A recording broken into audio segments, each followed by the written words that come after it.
Et c'est reparti, le dialogue interburundais reprend. Le 5e round aura lieu du 19 au 24 octobre à Arusha en Tanzanie. L'annonce a été faite par le Conseil de paix et de sécurité de l'Union africaine. N'ira pas, la question n'est pas anodine concernant le gouvernement burundais qui garde le flou sur sa participation. Le pouvoir n'a de cesse en effet de jurer qu'il ne s'assiera jamais sur la même table qu'avec des personnes recherchées par la justice et qu'il qualifie de putschistes. Dans le même temps, des sources indiquent que des délégués de Nkurunziza se rendront à Arusha pour soumettre la feuille de route pour les élections de 2020, une position qui semble irréconciliable d'avec celle de l'opposition qui, elle, parle de préalable, notamment de rétablissement de l'accord d'Arusha et l'ancienne constitution qui en découle. Mais d'autres obstacles jonchent le processus, comme la position de la médiation qui ressemble à celle du gouvernement, se faisant ainsi accuser d'avoir un parti pris. Dans l'invitation de la facilitation, l'agenda est clair. Il s'agira pour les participants à ce 5e cycle du dialogue interburundais d'arrêter une feuille de route pour les élections de 2020 ainsi que les mesures d'accompagnement. Dans ces conditions, que faut-il espérer de ce 5e round? Nous sommes avec deux invités, Jean-Georges Kibogora, journaliste à la radio Nzamba Gate Kakawe. Bonjour. Bonjour Franck. Nous sommes également avec Bonfils Nyongele, journaliste à la radio publique africaine, RPA. Bonjour. Bonjour et merci de m'avoir invité. Merci, bienvenue à tous les deux. Merci beaucoup. À toutes, à tous, bonjour, bienvenue. Jean-Georges Kibogora, la question du 3e mandat de Pierre Nkurunziza est bien loin par rapport à il y a quelques mois ou il y a un an ou 2 ans. Aujourd'hui, l'on parle des élections de 2020. Est-ce cohérent? À mon avis, je pense que les deux positions sont difficilement conciliables, comme vous l'avez dit dans votre introduction, dans la mesure où, aujourd'hui, la chose semble avoir évolué. Le camp du gouvernement. Du moins pour le gouvernement. Du moins pour le gouvernement. Mais pour l'opposition aussi, qui ne parle plus effectivement de 3e mandat, mais qui parle pour l'opposition. Du côté gouvernement, on dit aujourd'hui, nous campons sur notre position qu'il s'agit maintenant, aujourd'hui, l'important aujourd'hui, c'est d'organiser les élections de 2020. C'est vraiment la position est claire et nette. Et il faut parler exclusivement des élections. De cet aspect. Et du côté de l'opposition également, la position semble avoir évolué dans la mesure où, au départ, c'était de parler du 3e mandat qu'il qualifiait d'illégal et d'illégitime. Mais aujourd'hui, on semble parler de la réhabilitation de l'accord d'Arusha et de la Constitution de la République du Burundi qui en est l'émanation et qu'il faut, dans un premier temps, assainir la situation socio-sécuritaire au Burundi. Alors, les deux positions, à mon avis, sont des positions qui sont difficilement conciliables. Et ce n'est pas seulement aujourd'hui. Mais quand vous dites difficilement, ça veut dire que c'est possible. Tout est possible. Mais difficile. Possible, mais difficile. Et ce n'est pas seulement aujourd'hui. À mon avis, il n'y a pas encore eu de négociation, à mon avis. Parce que moi, j'ai eu l'occasion de participer. Vous n'exagérez pas, il s'agit du 5e round. Il s'agit bien du 1er round. Ce n'est pas le 5e round, à mon avis. Parce que les 4 premiers rounds n'ont accouché d'une souris, à mon avis. Parce que vous vous en souvenez, au niveau du 4e round, en fait, on considère le 4e round comme vous y étiez vous-même. J'étais allé pour faire la couverture médiatique de l'événement, mais à mon avis, et l'opinion nationale et internationale le sait très bien, le round n'avait accouché que d'une souris, d'une grande souris d'ailleurs. Bonfils, le gouvernement qui parle des élections de 2020, tout comme la médiation dans son invitation, est-ce que vous pensez que c'est le moment d'organiser des élections maintenant? Bon, je pense oui et je pense encore non. Donc une explication qui est un peu mitigée. Pourquoi? l'organisation des élections, c'est le cours normal des choses dans une forme de démocratie. Mais l'organisation des élections, comment, alors que la situation politico-sécuritaire n'est pas du tout bonne. L'organisation des élections, comment, alors que des centaines de milliers se sont exilés dans les pays limitrophes et ailleurs. Les élections, comment, du moment où il y a des morts du jour au lendemain, du moment où il y a des enlèvements et des disparitions forcées du jour au lendemain. Il faut d'abord assainir la situation politico-sécuritaire dans le pays. Il faut d'abord que les réfugiés puissent se sentir à l'aise pour leur rapatriement volontaire, oui. Et aussi, il faut que la politique dans le pays, la politique soit un peu claire pour qu'il y ait le rétablissement de l'accord d'Arusha pour une vraie démocratie et aussi de la constitution qui en était ici. Sinon, si l'on fait des élections avec la nouvelle constitution, c'est-à-dire que c'est la monarchie, on s'achemine vers la monarchie du CNDD-FDD. Non, c'est une constitution qui est faite sur mesure pour Pierre Nkurunziza et celui qu'il va soutenir sans doute en 2020 si les élections y a. C'est lui-même. C'est lui-même. Attendez, il ne nous reste que 2 ou 3 mois. Vous allez voir des Imbonerakure descendre dans les rues et réclamer qu'il se représente comme candidat aux futures élections et il dira qu'il ne peut pas passer outre la volonté du peuple et de Dieu. Et le Dieu, c'est lui-même. Jean-Georges, les oppositions internes et externes se sont rencontrées il y a un mois à Entebbe, en Ouganda, pour se mettre ensemble, se concerter pour parler d'une même voix au cours du 5e round du dialogue interburundais. Est-ce que vous pensez que c'est possible qu'ils parlent effectivement d'une même voix? Moi, je pense qu'ils parlent le même langage. Fondamentalement, ils parlent le même langage. La vraie question, la vraie préoccupation de l'opposition, que ce soit l'opposition interne, que ce soit l'opposition externe, c'est le retour à la légalité constitutionnelle au Burundi. C'est ça le vrai problème, la vraie préoccupation de l'opposition prise dans sa globalité. Toutefois, dans l'explication des problèmes divers, il y a quelques petites nuances au niveau de l'explication, mais sinon, fondamentalement, mais dans le passé, on a quand même senti de vraies dissensions, le fait de ne pas s'entendre pour participer dans telle ou telle rencontre. Oui. Mais, à mon avis, l'opposition externe, à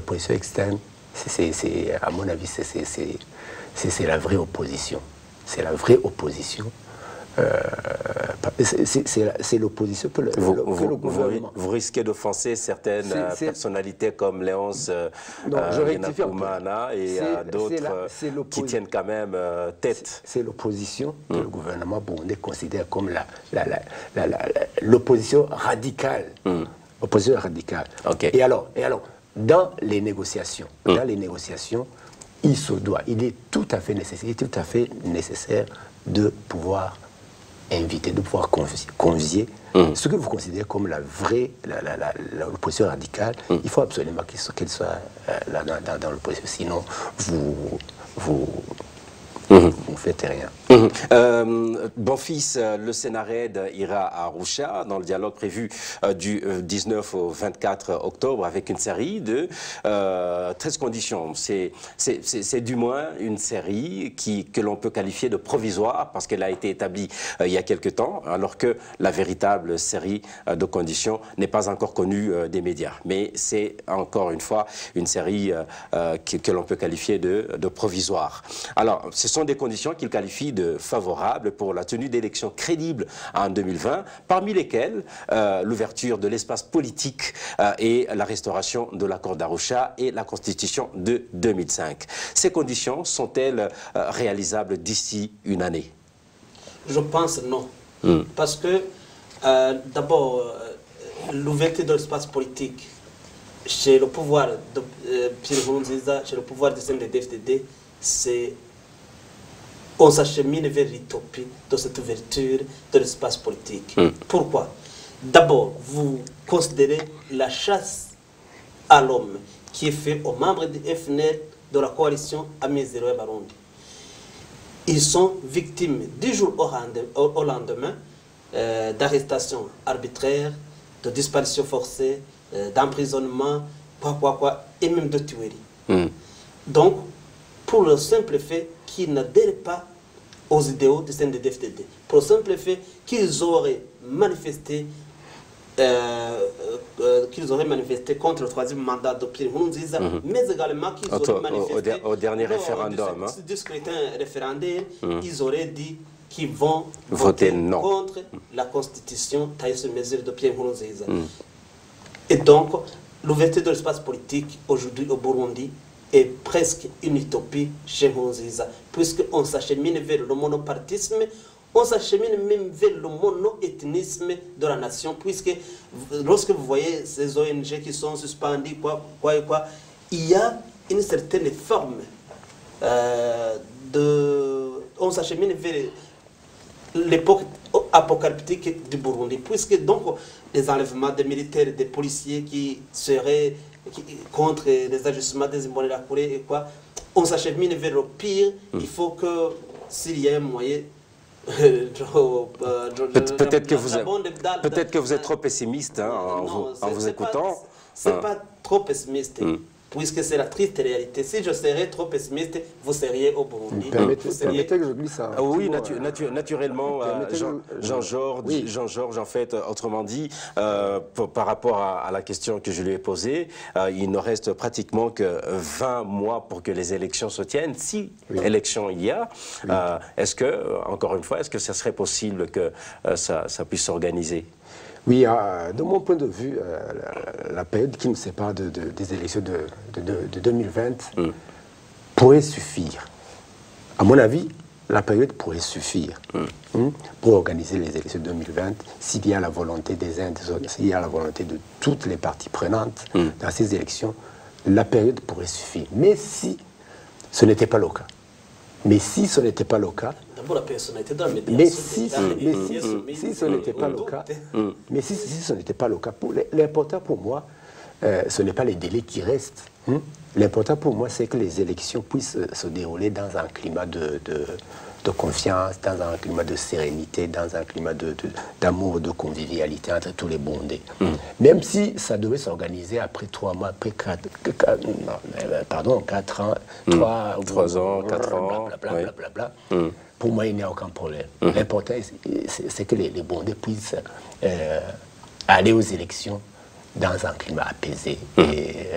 Dans ces conditions que je qualifie encore une fois de préalables, plutôt de provisoire, la 6e et la 7e condition parlent du démantèlement des milices et la dépolitisation de l'armée, de la police et des services de renseignement.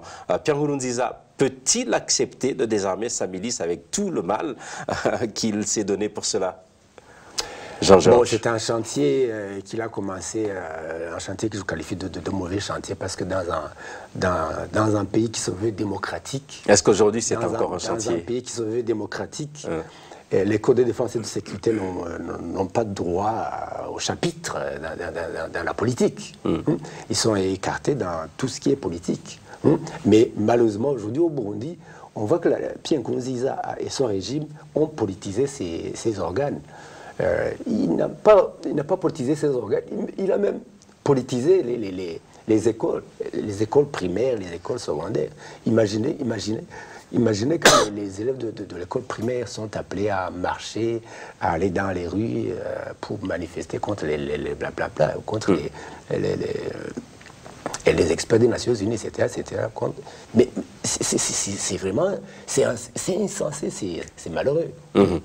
Alors, pour Pierre Nkurunziza, il sera vraiment difficile d'accepter de ne pas politiser ces organes, parce que ce sont des organes qui l'aident énormément dans son chantier de... Donc il s'appuie sur ces organes-là, donc il ne peut pratiquement pas accepter. Dans les mêmes conditions, en fait, il y a le Sénarède qui exige le retour des leaders politiques et de la société civile. Or, l'on sait que la plupart d'entre eux sont poursuivis, sont sous des mandats d'arrêt qui ont été lancés contre eux.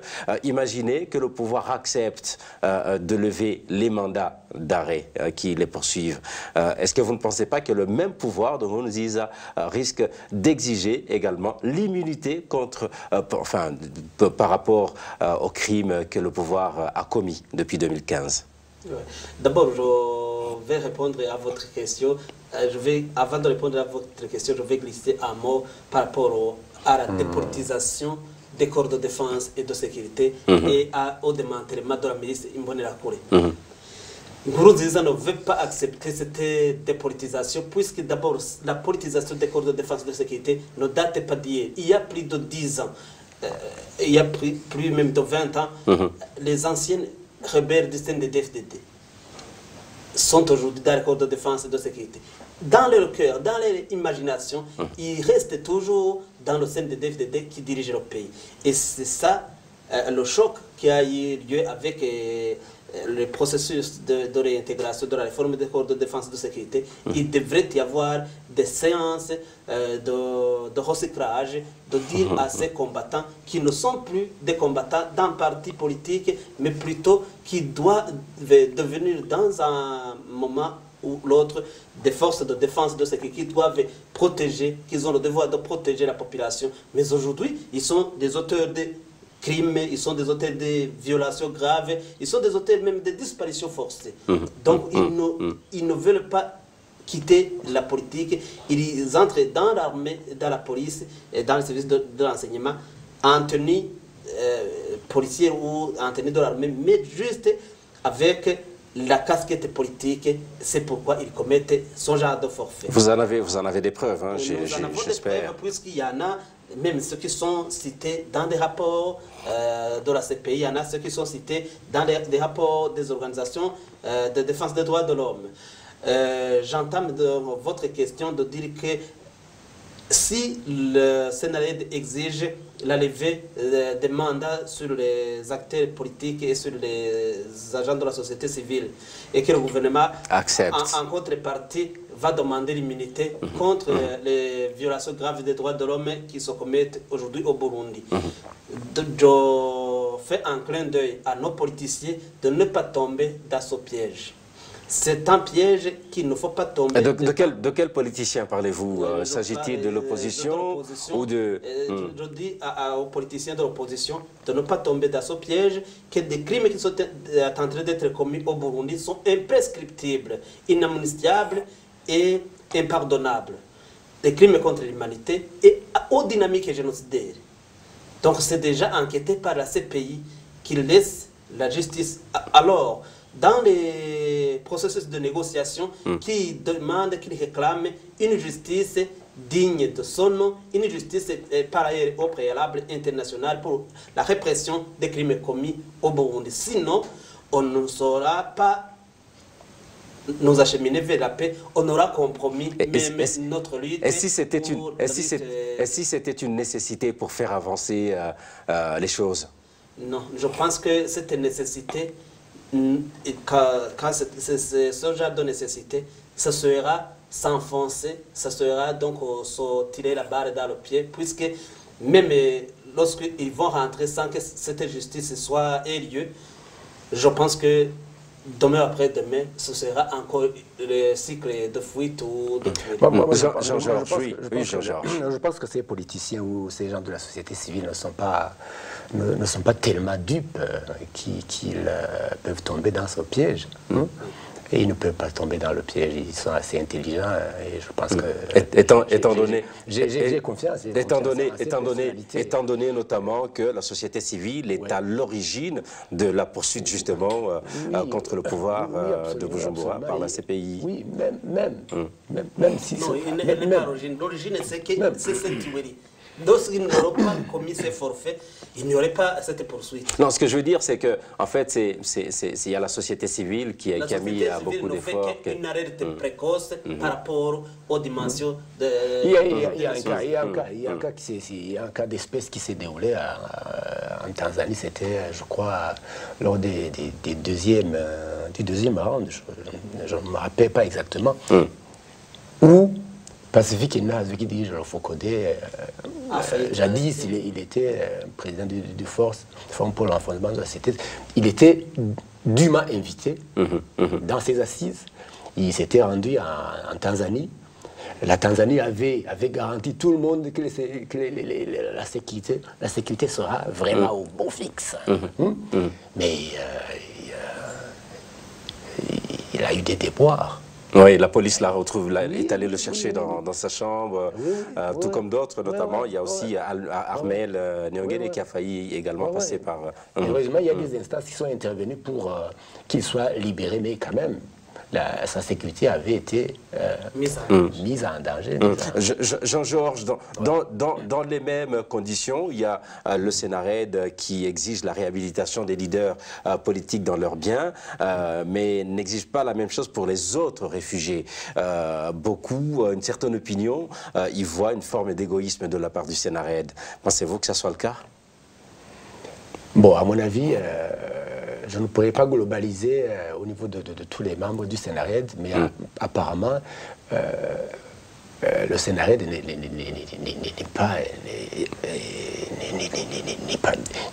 n'est pas bon à 100%. Il pourrait y avoir quelques éléments quand même qui auraient cet esprit d'égoïsme, à mon avis. Mais je ne pourrais pas globaliser pour dire qu'il y a tous les membres du Sénarède sont égoïstes, mais cet esprit-là de penser... C'est d'ailleurs le plus grand mal que l'on reproche aux hommes politiques burundais, d'être égoïstes. Et c'est dommage, c'est dommage. Il faut que nos politiciens vraiment aient un esprit de travailler pour l'intérêt supérieur de la nation.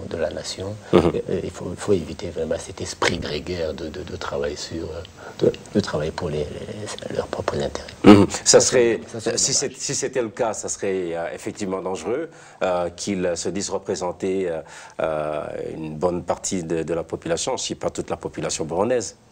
Je pense que ce serait peut-être une mauvaise lecture de ce qu'ils auraient demandé. S'ils demandent la réinsertion des réfugiés, je pense qu'ils demandent la réinsertion, la réhabilitation, et la réhabilitation de tous les réfugiés et de toute personne qui a été ôtée de ses biens ou qui a été forcée au contraire à l'exil de retrouver chez soi tout ce qu'il avait laissé. Je pense que la dignité que les gens du Sénarède demandent, c'est d'ailleurs le préalable, c'est la dignité de tout le monde, la dignité de tous les Burundais. Je rappelle encore une fois que la liste des conditions préalables en question, c'est une liste, encore une fois, provisoire, et que la liste définitive qui sera présentée lors du 5e round des pourparlers du dialogue interburundais n'est pas encore connue, du moins la liste des conditions du Sénarède. Nous venons de parler de ces leaders politiques, de ces leaders de la société civile, mais vous savez également que les médias ont été fermés, les médias indépendants ont été fermés, ont été bombardés, on a saccagé les studios, etc. Mais est-ce que vous pensez qu'aujourd'hui, il est possible, dans des conditions actuelles où l'espace politique est complètement verrouillé, verrouillé, scellé, est-ce que vous pensez qu'il est possible de restaurer, excusez-moi, excusez-moi. Pensez-vous qu'il soit possible de restaurer la liberté de la presse aujourd'hui comme avant 2015? Jean-Georges. Moi, je fais un constat amer. Et je trouve que le gouvernement du Burundi dit une chose aujourd'hui et fait son contraire, le lendemain. Demain ou après-demain. En témoigne ce qui vient de se passer à la radio Isanganiro où une émission qui passait en direct a été suspendue. Interrompue, la police interrompue par les agents de la présidence.